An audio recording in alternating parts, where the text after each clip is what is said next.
Hey guys, today I'm going to be comparing Flip 7 with Flip 7 with a Vengeance. So this was released in 2024 and this was released in 2026. Let's get into it.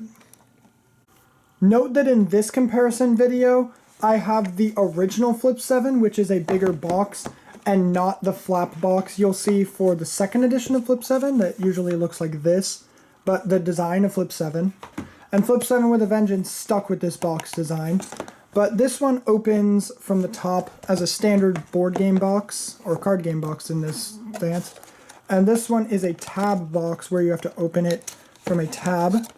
And it's interesting because they have cardboard right here to use space up, but it doesn't use anything in there, like you don't put cards there. My guess is you fit the original Flip 7 second edition in here as well if you want to carry both, which is an interesting choice because once again they could have just gone with this kind of box instead and it would have worked totally fine, and it still is distinguished enough from this one.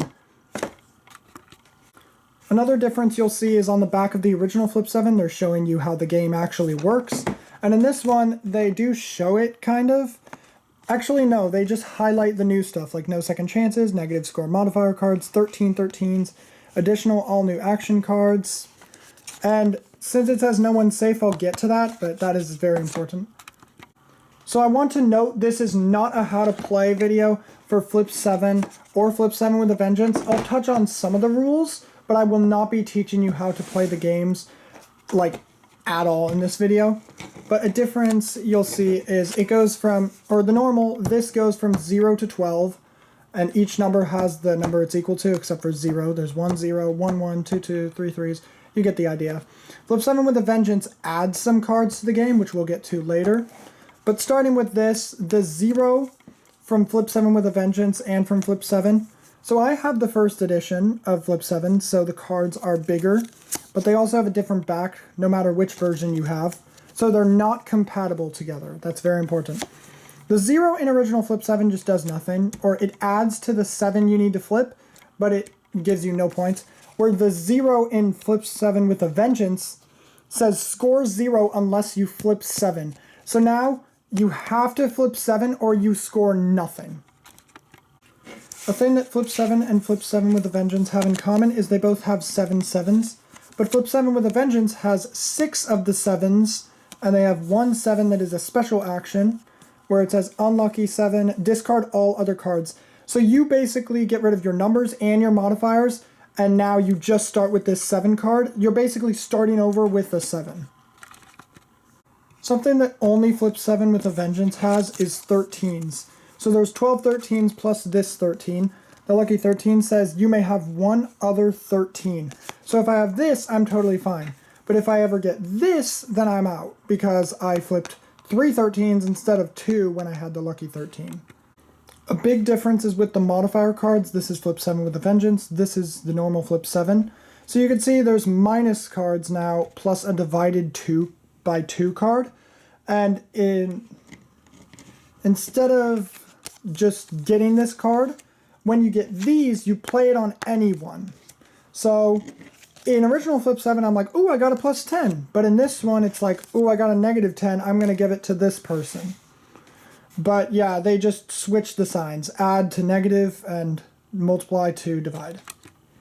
So in the original Flip 7, you have the freeze card, which acts as you just choose someone to stop playing and they score their points.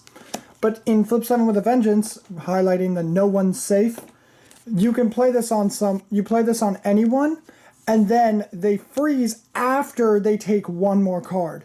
So if you stay in this game, you are still not safe. People could still play cards on you.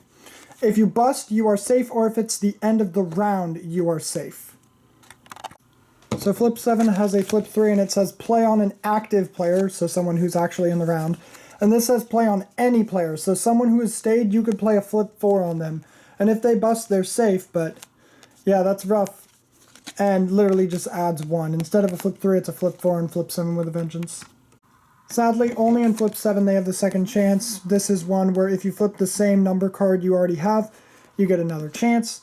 Sadly, only Flip 7 has it, but we did get 5 new action cards or technically 3 new ones in Flip 7 with a Vengeance, and here's the 3. So there's discard, force any player to discard a card.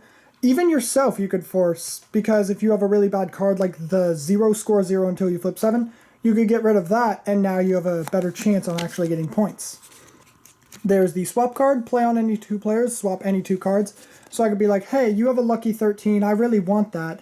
I'm going to swap my lucky your lucky 13 for my 0, and now I can have another 13, and I already have another 13. But anyways, that's an example.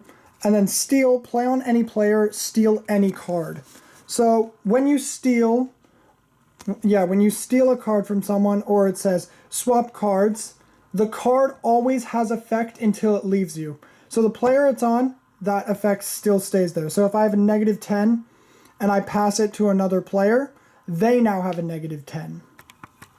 Now it's time to compare rule books and other minor things. So in the original Flip 7, you have 94 cards, where in Flip 7 with a Vengeance, you have 108 cards. And once again, some promotional stuff. But in the original Flip 7, you have this booklet that opens like a big book, where it's still a fold-out, but it's way bigger.